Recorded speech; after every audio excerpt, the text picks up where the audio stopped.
అందరికి హాయ్ అండి. మంచి మటన్ కర్రీ ఈరోజు చేస్తున్నానండి. గ్రేవీ ఉండే మటన్ కర్రీ అండి. ప్రాసెస్కి వెళ్దాము.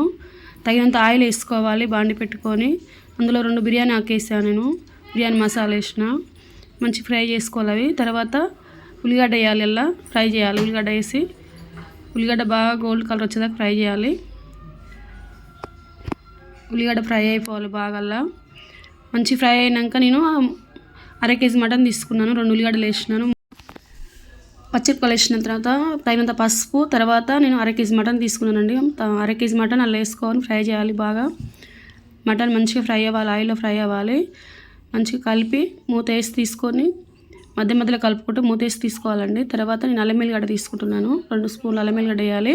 కలిపిన తర్వాత మంచి అప్పటికప్పటికి నేను అప్పటికప్పుడు చేసిన అల్లం వెల్లిగడ్డ వేసిన టేస్ట్ బాగుంటుంది. తగినంత కారము, తగినంత ఉప్పు వేసి బాగా కలపాలి. ముక్కకు బాగా కారం పట్టేటట్టు కలపాలి. మంచిగా కారం ఉడకాలి. ముక్కకు బట్టి మంచిగా ఉడికితే టేస్ట్ కూడా బాగుంటుంది.